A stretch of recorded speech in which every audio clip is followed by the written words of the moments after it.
Hey, YouTube, Facebook, Twitter. I'm live today with my brother. You guys get to meet him right after this little intro.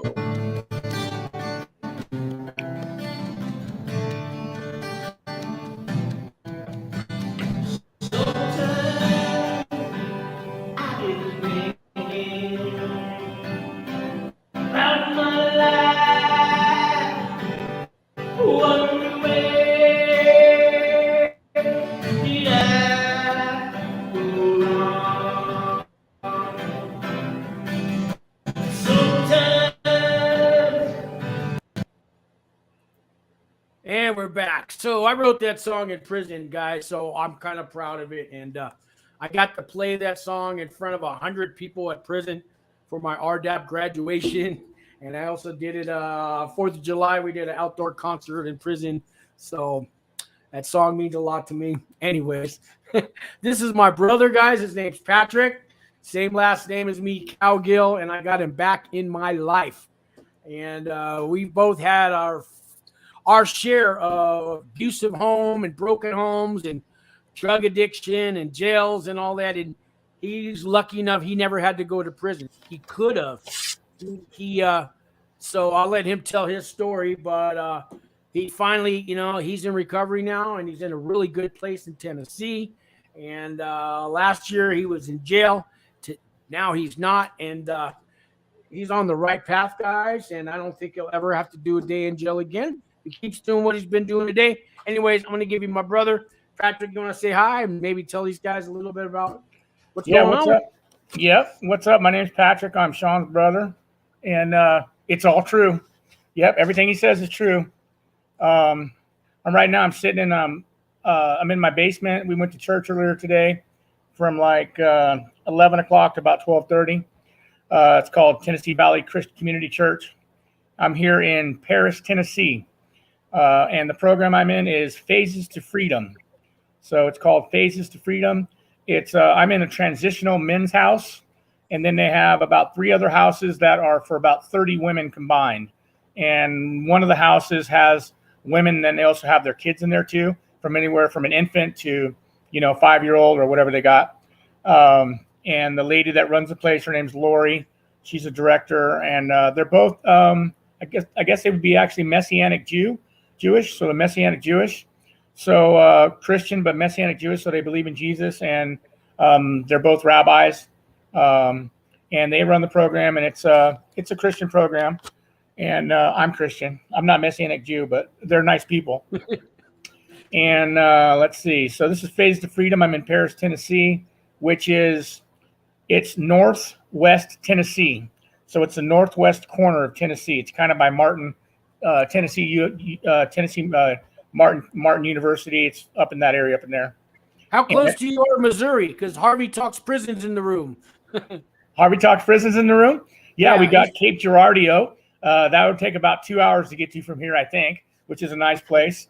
And then we have a place called Cowgill, Missouri, yeah. which is Harvey told me last name. Harvey's girlfriend, Harvey's wife looked that up for me. She, it's a real place. So yeah, we got a few people in the room, Harvey and T Nova and Matthew, and I'll get to you guys. Well, here, let me just take a minute and say hi to these guys. Yep. Hey, Harvey, good. Hey, thanks for coming on the show. Harvey's been on my show before, and I don't know if I'm ever going on your show, Harvey, but you can come on again anytime. Harvey Talks Prison. Yep. Watch his channel, guys. It's a good channel. Harvey broke 2,000 subscribers, man. He's going places. And if you want to know all about, he did 29 years in a state prison, guys, and he'll tell you all about it. You just got to go to his channel, Harvey Talks Prison. And 29 days in a wake up. 29 years in a wake up. 29 years in a wake up. What a wake up. Hey, how we doing? How we doing? We got Matthew. Hey, Sean. Hey, Pat. Good to meet you, he says. Right on. Harvey says the Cape. I don't know. You guys must know what that means. I don't know. The Cape. So, Cape Pat, I know we can talk forever. We got 50 years of history together, but you are not in prison today because you chose the path of recovery. But what were your charges last year, and what were you what were you looking at, man? Do you remember? Because you could have made it to prison, right? From what I do remember, and I've been in this program here for 4.5 months. I'm almost through February. It'll be 5 months and it's a 12-month program. But I'm in what I got charged with was aggravated assault. So on a police officer? Well, I never heard that said by anyone in court or anywhere else, but okay. I got my paperwork about 3 days ago. I went over to the courthouse and I got my paperwork because I wanted to see if it says upon completion of the program or stay a full year, because upon completion, I graduate in 2 months. So I'd move out and get my own place. I'd be done, but I got to stay a full year. It's one or the other. There's a couple guys that have that. But on the paperwork for the first time, I read the page from the prosecutor, and it writes Patrick COWGILL did knowingly and intentionally cause aggravated assault to such and such officer, and then on this date and whatever. So did knowingly and intentionally. So right there, it's assault on a police officer, aggravated assault on a police officer.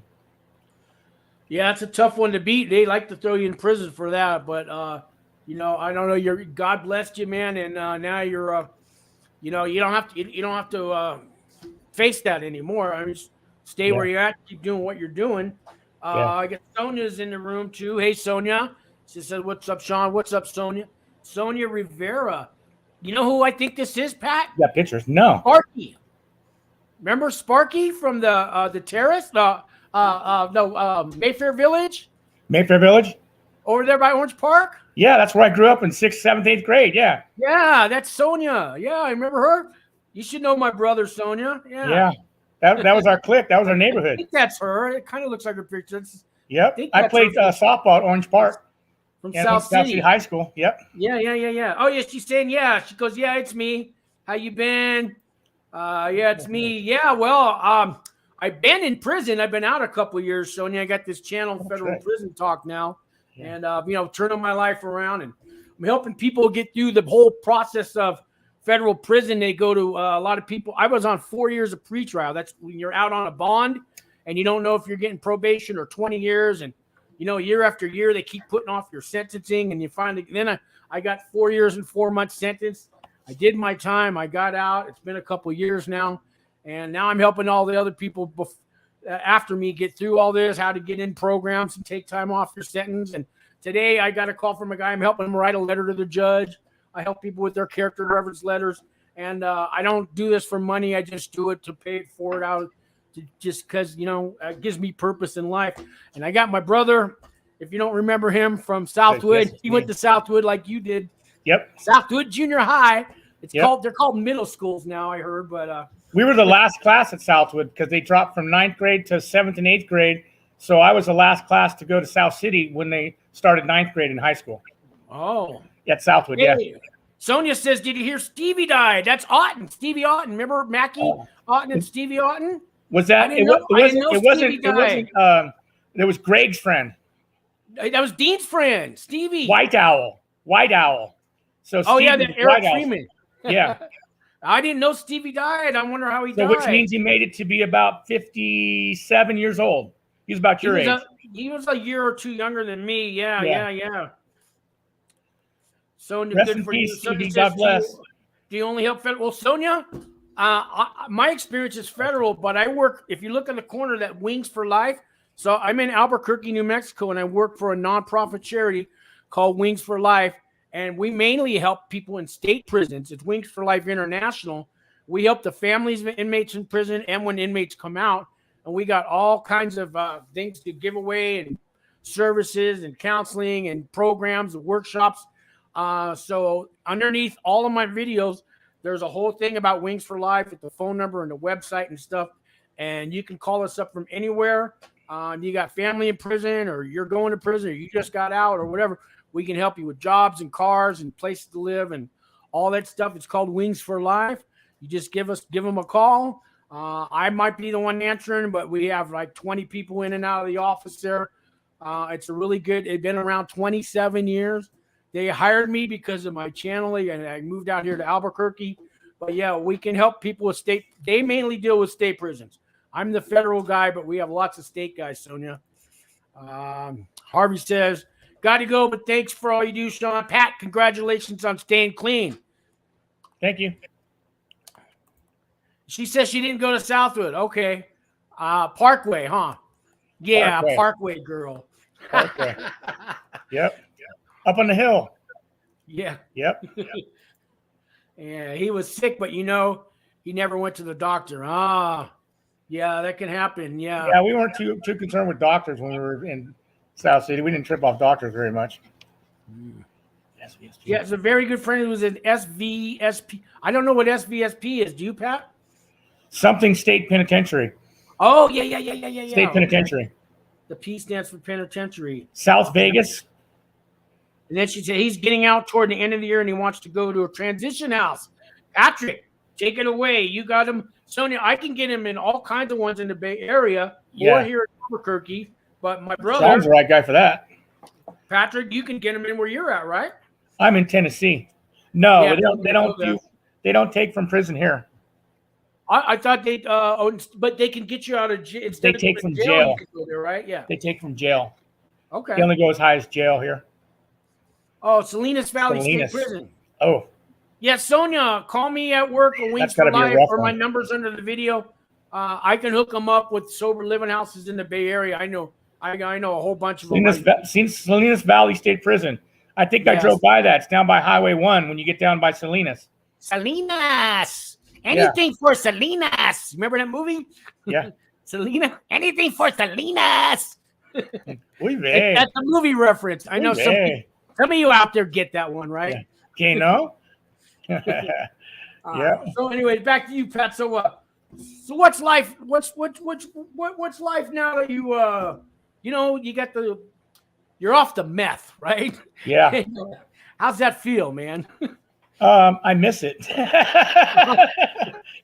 I had to be honest. No. No, I'm not using meth anymore. Yeah, it's been about 5 months since I've been off meth. So contrast to my life before the 2 years that I did meth was I had a really good set. I had a nice 2-bedroom trailer on 1 acre of land, and I had everything furnished in there and everything, and it was really, really nice. When I drove away from that trailer, the day I drove out of that trailer, I didn't look back, and the trailer was pretty much destroyed inside. Like all the furniture was ruined and the walls and all that stuff. So got pretty crazy in there inside there doing the meth. So it feels good to be. It's a good thing I stopped because my brain could have kicked out at any time. So it was pretty. Because that's pretty much all you do is do that meth. It's going pretty fast. Doing a lot of I was doing a lot of reading and going out in the middle of the night and going into the woods and stuff like that. And I was reading the Bible and I was like watching Fox News all the time and reading encyclopedias and textbooks and engineering books and physics books and all that kind of stuff. And then, doing stuff like that. And then going over to my friend's house and tweaking in their yard. They had a big old trailer with a big old deck, and that was down in Clarksville. So that was 2 years doing that stuff. So 5 months isn't that far away from it, really. It's only been 5 months. So it takes probably close to a little more than 6 months to get the head clear. So, but I'm healthier now. And the further I get away, remember you called me up at 3 a.m. saying there's creatures in the wall and they're watching you. You asked me to call the FBI on you one time. Yeah. It was 3 or 4 in the morning. Remember all that stuff, man? That's all gone now, right? Your head's clear now, right? Yeah, I don't think about that stuff anymore. No, at that time it was call the FBI, they're my buddy. Call like the CIA, they're my buddies. Call the Department of Defense, they're my buddies. They got me on satellite and I have all this information. And they're protecting me because I have all this last days scenario information and stuff. And I'm up on Fox News and the presidency and Democrats, Republicans, stuff like that. So I thought I was all, knowing everything. And I do actually know a lot. But I called you that night at 3 a.m. I was in a hotel, and that was the hotel I got arrested in. So it was probably about a month before that. Yeah, I was out of it. The problem I was having was the cell phone. You're tweaking on your cell phone constantly. And I kept thinking someone kept stealing my password. So I kept changing my passwords on my email all the time. And I have like notebooks filled with passwords just over and over and over. New password. And then the phone would go into like shutdown mode. So I'd have to buy new phones. And I bought as you know, Sean, I had like 20 numbers. I bought like 20 phones.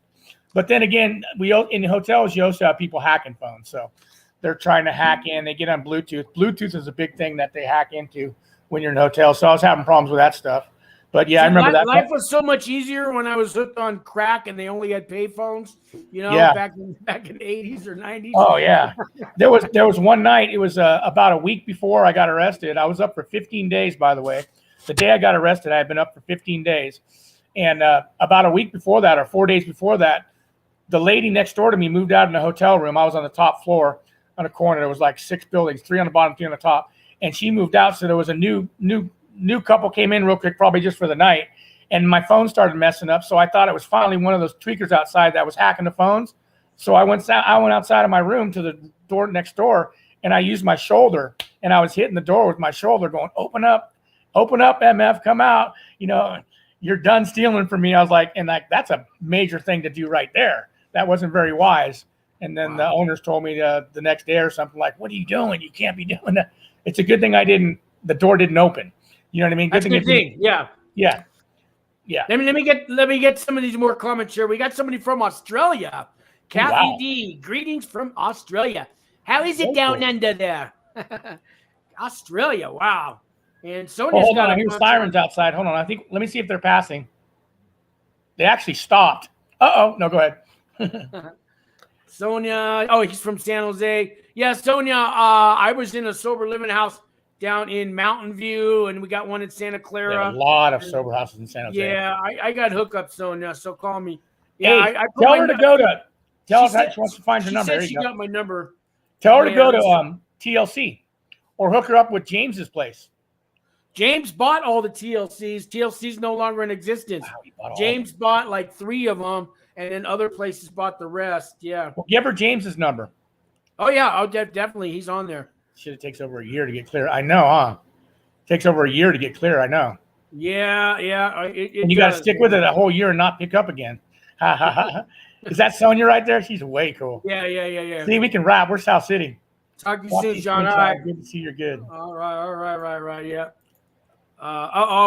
Wait. She gave me her number. I'll write it down. But so, anyways, I got my pen out here, Pat. So I don't know what else you want to talk about, Pat. You remember when before I went to prison, because I didn't see my brother. I don't know, 8 years, 10 years. I mean, he took off. I kind of back then I was in a real dark place. Do you remember the last conversation I had with you, Pat? And I told you to fuck off and. Exactly. Yeah. What do you remember what I said to you? You said, "Fuck you." Actually, you kind of said it like maybe I should. Yeah, you kind of said like "fuck you." That's so. What happened was I just got indicted. Yeah, it was a big deal. And I just went to court, and I went to court and got indicted, and I was supposed to go in next week for some preliminary thing. I didn't show up. I got evicted from that week. I got evicted from the house. Everything I owned was gone or lost. I had some stuff in storage. My car broke down. It wouldn't start because when it rains, it pours. Everything happened. I was in a park in Antioch. I think I had $18 left in my name. I had a little backpack with some change of clothes, a picture of my dead mother, and a cell phone with maybe 30% charge on it. And that's all I had in my name. And my brother calls me up, and he doesn't know what's going on. And I told him I was going to go jump off the freeway overpass and land in the traffic and let the cars kill me. Because at the time, they told me I was looking at 14 years in federal prison, which I only got 4 years. But at the time, I had nothing left to live for. I had just given up, man. And it was probably 8 years later, I found my brother and, got some help. Did rehab, did a lot of sober living houses, stuff like that, and finally got off the drugs. And it's coming up on 6 years with no drugs, no meth, no coke, no nothing. So, I thank God I didn't do it. I stood on that freeway overpass, guys, and I even climbed over it, and I was going to jump. And cars were coming by, and somebody said, I'm going to call the cops. And I got scared and jumped and ran because I didn't want the cops to come and stop me from killing myself. But of course I didn't really want to kill myself, but I did and I didn't. And I don't know. I made it through it, guys, and I went and got help and got in. I turned myself in, and they told me if I turn myself in, they'll let me do a drug program, which I did, and that saved me, and that got me through my whole process. You remember what it's like, Pat, being in jail and saying you'll do anything to get out of here, and rehab sounds really good at the time. Is that how you felt? When I went to jail this last time, I was actually charged with aggravated assault, like I stated earlier, but I was standing stationary on the balcony when they came running up the steps. And then I kneeled down and I drew a line with my finger on the concrete. And it was the same thing that Jesus did to Mary Magdalene. I drew a line right there. And I stood there, and then within 3 seconds, they came up and they crossed, and both of them hit me at the same time. And my wrist almost broke, and they severed the nerve on my wrist so that I can't feel anything on my right hand anymore. But I remember being hit by both sides by them, standing stationary, and my wrist almost broke. And right when I felt that, I felt like what it felt like to be murdered. So I hit so hard, like I was trying to be killed. That's how hard I was hit. And I was standing with my hands at my side stationary, and my hands stayed at my side stationary for the whole, I guess it was about maybe 6 or 7 minutes. The one officer fell back off of my right shoulder and said to his partner, I can't. One of the things I was saying once he hit me like that, kind of went down to the ground, and I kept my hands at my side, and they were doing all the fighting and stuff, and my hands are at my side, and they were just wrenching on me. And I said, I repent of all my sins in Jesus Christ's name. I repent of all my sins in Jesus Christ's name. It just came out of me because I thought I was actually going to be killed. And I didn't expect that. I didn't know what was going on. And the one officer, he rolled off the back, and I guess he had a heart attack. So I don't know if that's because I drew this. It's probably because I drew the line with my finger earlier, but he had a heart attack in the middle of that. And he was an older officer. And then he was the old one. And then the one that was like 30, whatever, he kept wrenching on me. He tased me, and I went, ow. And he tased me again in my leg. He was down by my legs. And then I turned over on my right and used my left hand to like turn over. And he brought the taser up, and he hit the taser off my elbow. And we both looked, and the taser went flying away. I was like, kind of cool. I stayed on my stomach the whole time. I never reached out to grab an officer's uniform, never threw a punch, never grabbed them, never did anything but hold myself because he was trying to break bones. And instead of just saying, hey, you're under arrest, that's all he had to do. So I was waiting for the sirens to come because I started hearing sirens. And I'm like, just hang on, Pat, keep your breath. I was trying to keep my breath. Just hang on till the cops get here. So that's what I was saying to myself, because when the other cops showed up, and sure enough, and then the one cop that was still wrenching on me the whole time, he started to run out of breath, and I just go I go, calm down, dude, just calm down. And the cop pulled in the parking lot, and up comes a detective up the steps. The detective walks over to both of us. He gently grabs my right arm and lifts me up off the ground to my feet. Doesn't cuff me, takes me gently down the steps, and left the other officer laying there. Didn't help the other officer. He lifted me up. So some officers are smart, some are hasty, whatever history they have that makes them think the way they do. But there was a witness there that saw the charges of aggravated assault. He was downstairs staying in a hotel. One of the girls in this program knows the guy. And when the charges came out a couple days later in the paper, the guy said, hey, Patrick wasn't even doing anything. Patrick didn't fight back. Patrick didn't do anything. And that's what the witness said. He was like, why is he aggravated assault? So when you ask me what I did, was when I was lifted up and taken down the steps, what I did was keep my mouth shut. I didn't complain. I didn't say I didn't do anything. They took me to the station, booked me in. I kept my mouth shut. And one officer, he says, aggravated assault. I thought he was talking about the guy next to me, so I never even knew. Wouldn't hold himself for about 5 hours, and they put me in there. Then it was aggravated assault, so didn't know much what that was. But when I went to court about a week later or a few days later, I sat in and I said, it's 3 to 15 years. Now, if you're me and you're there in that situation, I was doing meth, but I was doing meth, so I was under the influence. But everything I just described about my stature and my stance and the happenings of when I was taken down and arrested, it was unnecessary, and it wasn't provoked by me. And they even said that they offered to take me to the hospital, but they never did. So like that. But when I was in jail, I just never said anything. And then when I went in my cell, I never said anything. When I went to court, another guy was charged with aggravated assault. He was complaining. I heard him complain, and then they kind of rushed him out. They kind of got him done with his court thing. I never complained. I said, okay. They said 3 to 15 years, and I'm like, I just sat there. Okay, go back to your cell, and then talk to my cellers like that. And then when I saw my attorney day before going to court, I walked in, didn't even tell him the story. I go, can I get a program? And he goes, yeah. And I go, you can get a program for a felony? He goes, yeah, they can't stop you from getting a program. Okay. And that's all you have time to really say. So it was about take the best deal you can and get out. Because one of the things about the officer having a heart attack had nothing to do with me. It's just his health or whatever. And it wasn't because of me fighting or anything like that. It's just the excitement of it. He happens to be a Christian too. The one he was still in the hospital when I bonded out about a day after court. But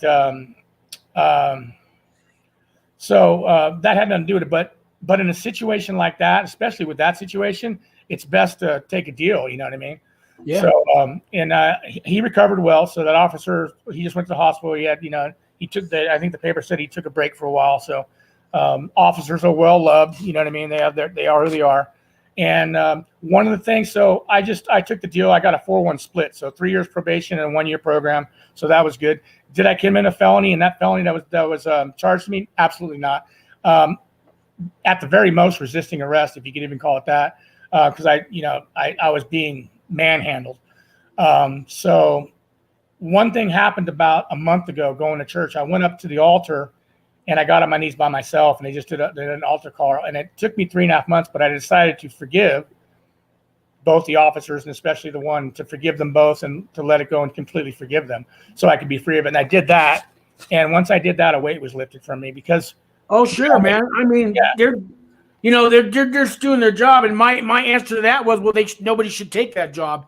But who am I? It can be tough, and they deal with a lot of people who are. Plus, when you're under the influence of meth, you don't look exactly. You look kind of crazy. So, to not judge them for their jobs and stuff like that. And I got a good enough deal where it's all right. And so it's my first felony.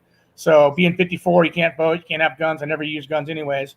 But I do have political insight and stuff like that into the country. I was. Felons can vote.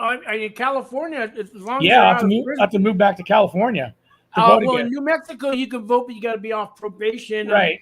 But I want to hit on a fact though, and you would attest to this too, Sean. If you talk about how many felonies we committed aside from it, if you get busted for meth, any little amount of meth, it's an 8-1 split. So you might get a year program and you get 8 years probation. So it's a felony to break the law in the state of Tennessee or in the state of any state to do meth. And there's a reason why they have that law. Most people that do meth steal. I have enough of income where I don't, but it's not good for society for us to be tweaking the way we do on meth and the things that people do when we're on meth and stuff like that. So if I got arrested for every time that I bought drugs, I'd have 100 life sentences. You know what I mean? Yeah, me too. So I've driven drunk at least 500 times, at least. Yeah, and like drunk. look at your not just 3 times the limit, 4 times. I've driven swerving drunk. Hundreds of times, man. Swerving, and another thing too is never got caught. I've been to court before and been given and had charges dismissed before, for different stuff like that, So the thing about I'll say the word felony is what it is, but when I do a YouTube channel, I'll hit on a lot of stuff that a lot of topics that are gonna be different. I'm gonna do a lot of information stuff that people have never heard before. But one of the things, the word felon is not in the Word of God, the word Bible. So certain words aren't in there. So I don't have to identify myself as a felon. But as far as the statutes of whatever state you live in and stuff like that, we have to abide by all laws. We have to obey all laws. So it's a good idea to not do meth for the remainder of our lives. It's a good idea not to drink and drive. It's a good idea generally not to break the law. And as much as we like doing meth, because the reason why everybody goes back out and uses drugs, there's one answer to the question: why did you do it? Why did you go out and do drugs again? Why are you still doing drugs? Why are you this age and still doing drugs? There's one answer to it: because I want to get high.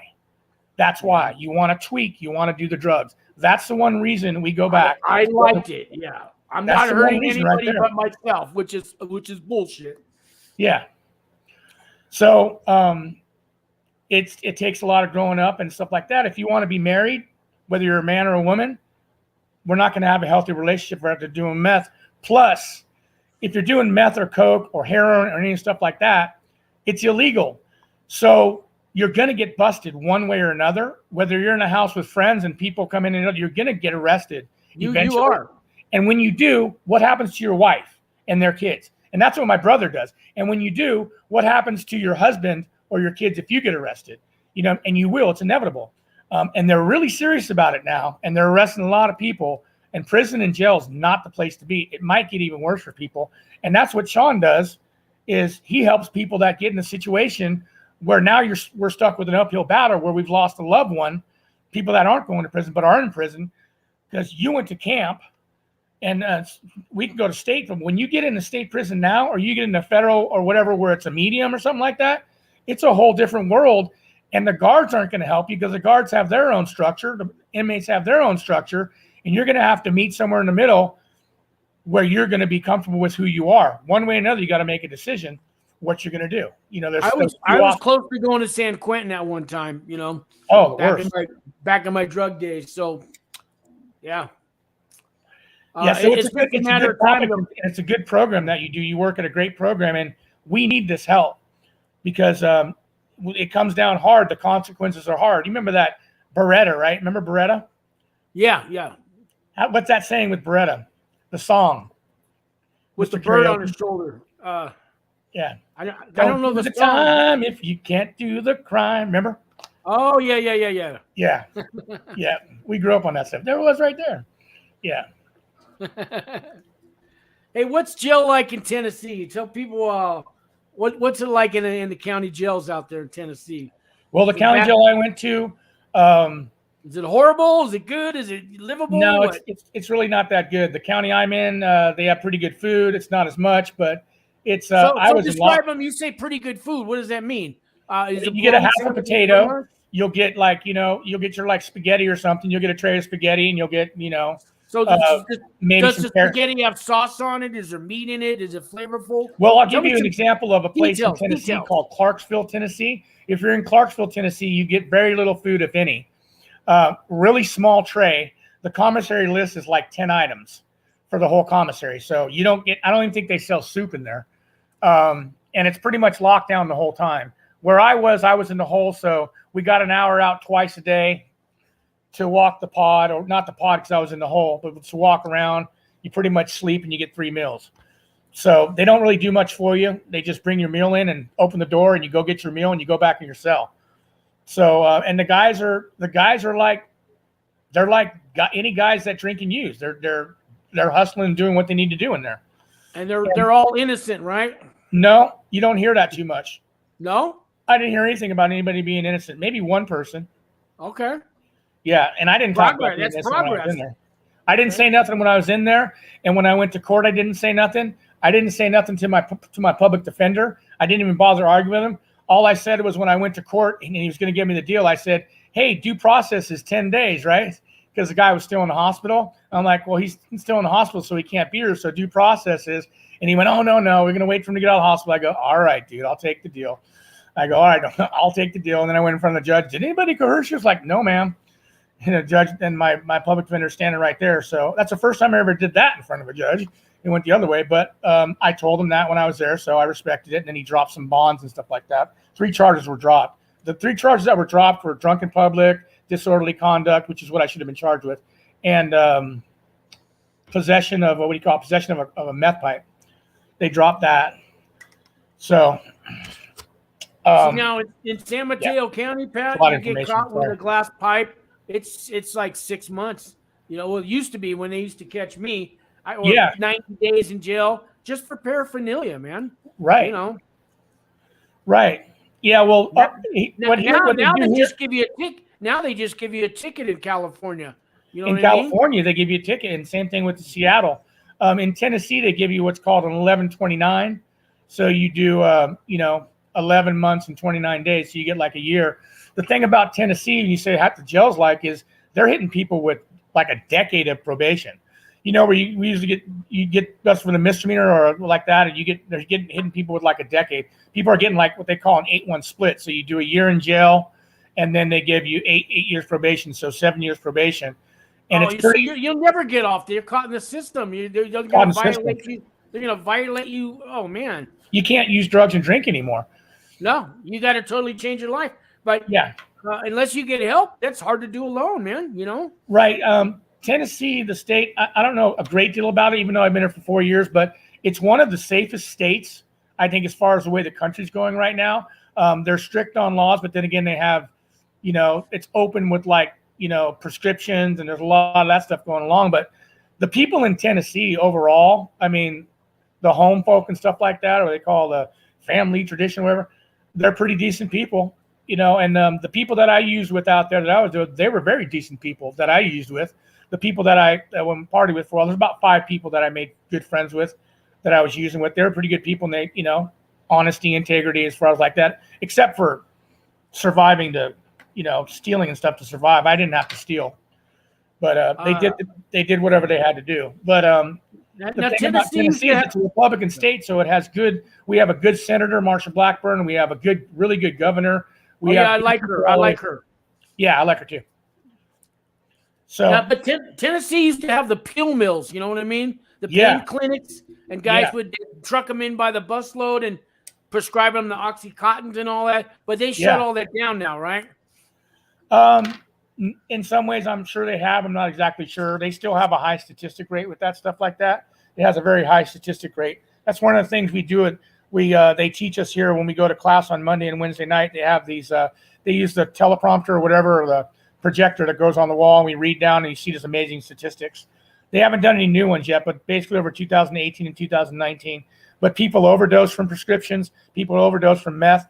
And I'll tell you one thing that happened when the 2 years that I was out there is that what they're putting in the methamphetamine now is ecstasy and fentanyl, and methadone. Yeah, so that was actually in my blood because I did a test to go to one transition before I did here, and it said I had all that stuff in there. So you can get a wrong dose and stuff like that. But one point about meth is that for anybody in Tennessee that's doing meth, and as far as the legal system, as far as the 8-1 splits, anybody that's doing meth over the long run, your life's not going to be good, and it's not good for society. Meth or crack or any little drugs like that. So Tennessee may be strict, but I've heard in other ways Tennessee gives you a chance when you're doing the right thing, then they help you. And after a period of time you're doing the right thing, then they're pretty lenient. When I went to court in there, and I seen the bailiffs and the in Tennessee, they're called the Fraternal Order of Police. I actually got a letter from them before when I was living in a trailer. You could donate, and I was going to donate little badges like that. So they have a good history. So the Fraternal Order of Police, the bailiffs and the sheriffs and the police, they're a pretty good group of guys across the whole state. They're pretty cool, but they weren't offended with me or nothing like that. They were, like one of them saw I guess the way I carried myself, whatever, just, gave me a nod and stuff like that. And then when I was released on bond, the officer that took me out, who actually was a black guy. He was one of the sheriffs at the thing. And he goes, and they said that he was a Mason, which I really like, because I respect Masons too, because there's a lot of Masonry in Tennessee. And he just said to me, he goes, Patrick, he goes, take it easy out there. No more fighting. Even though I didn't fight, he didn't know the situation because I didn't tell anybody. I didn't tell anybody to also respect the police, because we also need to respect the police. You don't need to go snitching on police either. You know what I mean? Do what you got to do and deal with your lawyer, but snitching either way, it's nobody's business to snitch to make someone else look bad. So I kept my mouth shut. But he said, no more fighting. There was a cop in the hospital. Take it easy. And I knew that. But I knew the whole situation about it. He just had a health problem that popped up at the wrong time for him. Had nothing to do with me. But let me get a couple more comments here. Katrina, hi back, Katrina. And she says, I sure wish I would have caught from the beginning. I even have notifications on too. Yeah, Katrina, I don't know. I don't get all my notifications either, and I have the bell. I ring hit the bell with the all, and I don't always get them from other channels too. I'm not sure what's up with YouTube. TJ says, hey, Sean. Hey, TJ, what's going on? And Katrina, hi. Okay. All righty. Hey, does Tennessee have a big homeless problem like in the big cities like we do in Tennessee's a red state. I'm used to living. Well, I guess no, they don't have a homeless problem like they do in other states. The homeless people out here are really cool. If you go ask the homeless people for help, or you're talking to homeless people, they'll pretty much do anything they can to help you. So the homeless people out here are pretty cool. I stayed at the Nashville Rescue Mission for 2 weeks, and I stayed there a second time for 2 weeks. And they're pretty cool down there.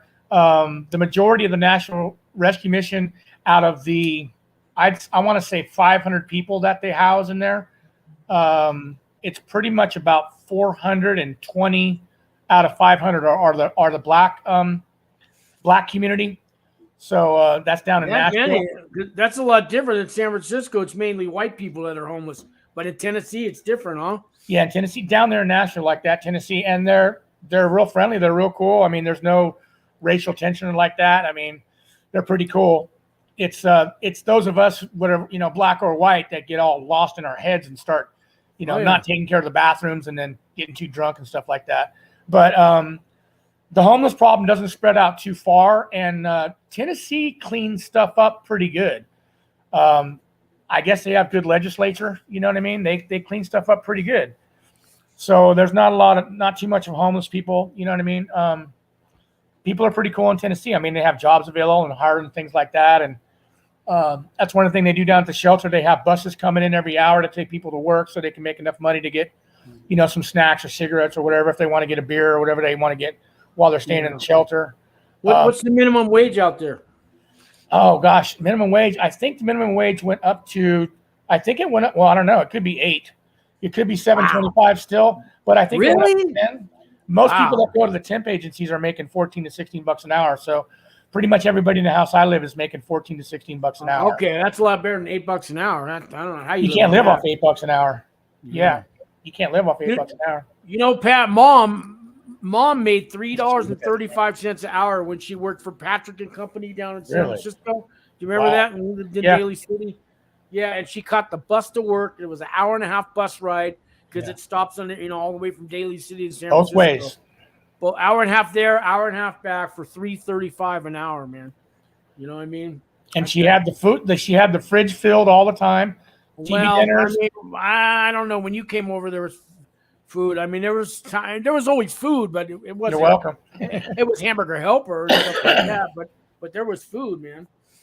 And then she paid for our dental. She paid for our pictures at school. She paid for our graduation, our rings. She paid for us to go to Camp Mendocino. She paid for my football gear. Yeah, actually, baseball gloves. You're the younger brother, so I'll tell you, she got help from the guardsmen, a group called the Guardsmen that paid for our camp and your uniforms and all that. Oh. Those were charity organizations that she signed up with that did all that. Smart woman. I didn't know that. I never knew. Yeah. She only made $3.35. See, this is my older brother. He holds out on me. He knows all the inside depth information, way ahead of everything. And it's like, I'm 54. It takes like the next 10 years, I'll get little pieces here and there. And it's like, Sean, we're old men now. I got to find out the rest of it. Quit holding back. Yeah. My brother, by the way, is really, really smart. He's very, very intelligent. So smart, I went to prison, so I'm not that smart. Well, he was the kingpin. He was the guy that had everybody else working for him. He was a master plan. Just ask the FBI. They'll tell you. Yeah. Ask the state attorney general of California. No, I know.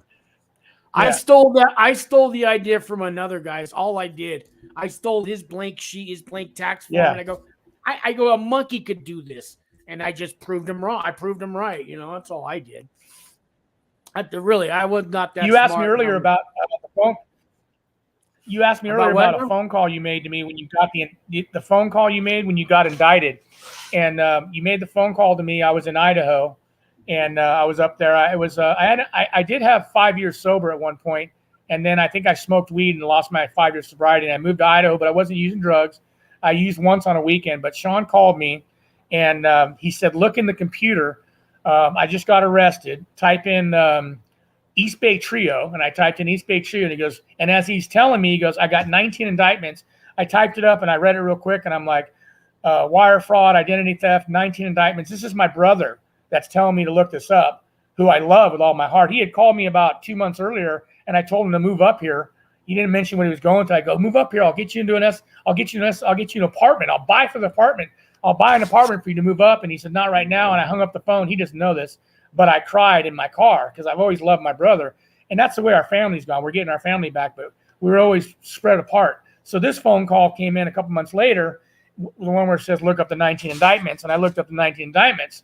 So he never knew how I felt. He goes, how'd you feel when you said F you later on? Because I said, go to Delancey Street. what I looked at when I saw that, I just lost my brother for life. So when I saw 19 indictments, I go, my brother's gone for the rest of his life. So here I am at 45 years old. I had 5 years sobriety. So you actually have all your love back. That's one of the benefits, by the way, when we get off meth and drugs and heroin and crack. After a period of time, 6 months, a year, year and a half, we get love back. And after 2 years and 3 years, we'll cry because of the people we love. If we interrupt that process by going out and picking up a pipe or going over our buddy's house or girlfriend's house or whatever it is and doing it again, we lose the ability to cry and love. So it was just after I still had the effects of the 5 years of sobriety, and I wasn't using drugs, so I didn't trip off the smoking weed part. I just continued on with my sobriety. In Idaho, I used drugs 3 times in 4-year period. So 3 weekends in a 4-year period is all I did for the next 4 years after my 5-year sobriety. So over the 9 years, I did pretty good. And I got this call from him, and I thought I lost my brother. So my heart was down, and it's like, I understand math and I understand statutes and I understand stuff real, I also have the spirit, the gift of discerning spirits. So you have the spiritual understanding as well. It took going to those drug rehabs, the residential ones. By the time a person gets to jail, when somebody goes to jail or they go to prison, the damage that we've caused all the way up to that, people don't realize. You don't just live a perfect life and one day you end up in jail.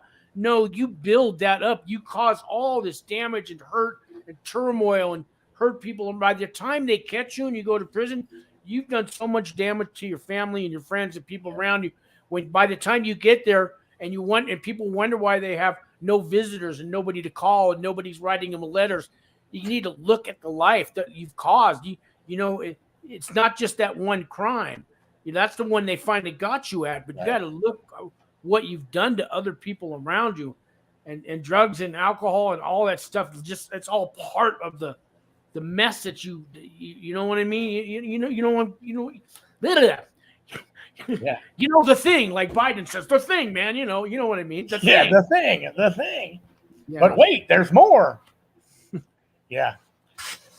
So on the phone call, my brother showed me that. He goes, I messed up. And but he's like, oh, I didn't do anything, the 19 indictments. And then I go, real quick, Mr. Counselor, I'm like, well, and I gave him actually good advice. Actually, he named the show after the advice I gave him. I go, well, it's federal, so that's like Club Fed, right? He didn't want to hear that. But I go, it's clever. It's like, because I heard some other guys talk about you play pool, you play ping pong, you do all the stuff, which is actually true. And Sean's got all kinds of videos to attest to that. You get to work and all that. But I told him to go to Delancey Street and check in there, because you'll sit on the porch outside there for a couple of weeks, and then you go in there and they'll take you to court. And then I wasn't going to do a program. No, I was at that time. I'm not hearing it, man. He goes, I'm not hearing it. He didn't want to hear that. He was pissed off. I didn't want to. Fuck recovery. That's the last thing I wanted. Then today it's the first thing I want. See, I didn't know that because my brother had recovery before that. My brother started Cocaine Anonymous meetings in Belmont, California, and San Carlos. And when my brother started meetings, everybody liked Sean. And everybody loves the way Sean runs meetings, the way he starts the meetings, the way he gets everything organized. Him and James were good friends. Yeah, I did that in prison. I started those AA meetings in prison. There was no meetings till I got there. So. And then Sean went and he became a cook. He went through Project 90, which is a 90-day program. He became the cook in there. Everybody loved him in the kitchen. He's an excellent chef. He's an excellent manager. He knows how to do all of that kind of stuff. And then I think he ended up going and doing 9 months in Project 90 up in like Napa or something like that. So it had been a long time since I seen my brother, because that was basically 2009, Sean. And when we talked on the phone, it was 2013. So those 4 years were when you changed, because I do remember you changed, because you came up to Miwok Village when I had my 4.5 years sober. Yeah. You came up there and we met at a casino. You had your girlfriend and we met at a casino, and you were way different. You were like you were acting like a shot caller, or something like that, Yeah, that was in the midst of my crimes, man. That was in the highlight. You had made $200,000. Yeah, well, nothing quite like that. That's what the papers said. Yeah. I probably made $40,000 in 2 years, but I just, anyways. Yeah. So when I talked to him on the phone a year later, I didn't know my brother that well. I guess, like he'd said, he had messed everything up with his family, whether you talked to him or not, right, Sean? Yeah, whether you talk to him or not. I mean, I only got dad's side of my family back, and I know I got you talking to the cousins and stuff. Our mom's side of the family, they don't want nothing to do with me. They might talk to you, Pat, but then they don't want nothing to do with me. When I got indicted and I missed that court date and I got thrown in jail, the public defender called up Joyce, Pat, and he called up Leslie and Paul because I had their numbers. And he said I talked to all of them, and they said they don't know you and they don't want to know you, and to stay out of their lives. That was the message I got. Yeah, and you didn't spend any time with them, and they didn't have to have that kind of a reaction to you. It was probably like an interpersonal reaction. They didn't have to have that kind of reaction to you. And if they don't want anything to do with you, they hurt my brother really bad. And my brother wasn't over there being invited to stuff, going over there and spending a lot of time with them. He just happened to call and reach out like you do in AA and NA, and everybody lends a helping hand, and churches and everybody else does. So them not wanting to have to do anything to do with my brother, they hurt my brother. They hurt my family member. They hurt my brother really bad. All I can do is just help my fellow man now. If that family ever wants me back, and I don't even know if I want them in my life, but if there comes a time, there comes a time. But for now, all I can do is help my fellow man, be happy I got who I got back in my life, and forgive him and forgive him. Yeah, and forgive them. Yeah, because I have a lot of anger. I do. You guys know I go to AA and NA, and we have this 12-step thing, and there's this making amends step, the 8th and 9th step, and that's the hardest thing to do. Is especially when you're mad at your people, you're mad at the family that's mad at you, and you're mad back at them, and you're angry. And when somebody first gets clean and sober, they're angry at a lot of people, and that's the first stuff they work at. You write that 4-step list. The first thing you do is you list all the people you're angry at, and later on you got to go, make amends to all your damages. But until you get past that anger, you're never going to get clean. I've never met a clean. I've never met a person that's happily off drugs and is still angry. They just don't. It doesn't happen, Yeah, the anger thing is really. We can't live with anger. Yeah, I remember some AA. The text says that the grouch and the brainstorm are not for us, and we must rid ourselves of these resentments. We must, or it kills us. Resentment is the number one offender. And what was something that was helpful to me is when I forgive somebody, it's for me, not for them. So when Jesus says that when someone comes to you and asks you to forgive them, how many times should we forgive them? One of the apostles, one of the disciples asked Jesus that, and Jesus says 70 times 7, right? So how many times do people come to you and ask you to forgive them? Not very often, but we forgive for ourselves because God says, if you don't forgive others, then how can my Father in heaven forgive you? This is true. Yeah, yes. This is true. Yeah. So let's see. What are we going here? Well, it's been about an hour, Pat. You just want to talk? You got some message out there? I know you wanted to. There's some other things you wanted to tell people out there about what's going on in your life. I know with God and Jesus and all that. Feel free. It's a open channel, man. Yeah. No, we've been talking pretty much about about you and me and our lives and stuff like that. I don't really want to get too much into more about like scripture and stuff like that because we're doing a show right now, and that can go off into a whole bunch of other stuff. But sticking on the recovery portion of it and things like that, it's been kind of hard for me. I've been in this program for 4.5 months, and the first 2 to 3 months were pretty hard, and having life stop, you know what I mean? And but I've been blessed, with going to a program and being able to be here, and it's a good place and all that. But it's been kind of hard because I've had to completely stop. Maybe it's because you're older when you're 54. An example of someone that had to stop, he would have been about, what is he now? Sean, you're 57 now. Yeah. So you were about 47 years old, and you had to go through 5 years of pretrial. So that 5 years of pretrial you went through. The house got raided. A year later, I got indicted. then 4 years of pretrial, then 3 years of prison, now 2 years of probation with the 6 months halfway house in between. I got 10 months left. It'll be about 10 years altogether. 10 years of losing all my liberty, my liberty, my pursuit of happiness, my freedom, all that stuff's been taken away for the last 10 years. So right. And most people get to a point where we're able to buy a house, at least even if we move to another state, we can afford one. We'd have our own house. We'd have our stability. We'd have a clear mind.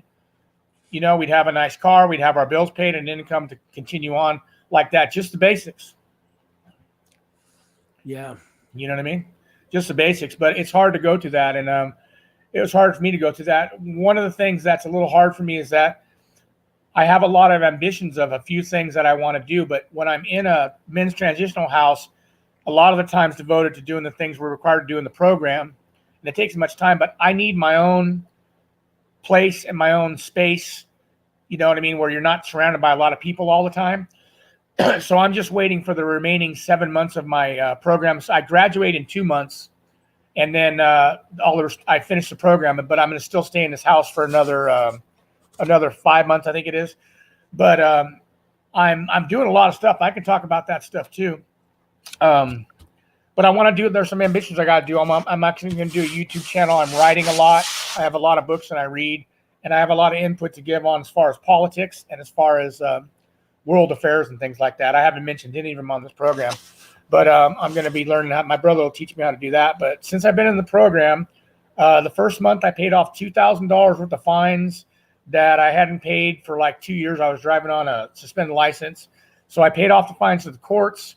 I paid the reinstatement fee, drove a couple hours to get that done. I had a DUI in another state. I had to take a DUI course for 12 hours. I had to do a drug and alcohol screening. I had to pay them some money to get that fine. I had to send SR-22s to another state in Washington. I had to and then I had to get the interlock device in my car and get all that stuff just to get my license back. I went so far out by doing that. A lot of legal stuff to clean up on. A lot of legal stuff to clean up. And then right now today, and so I've been here for about 4 months, 4.5.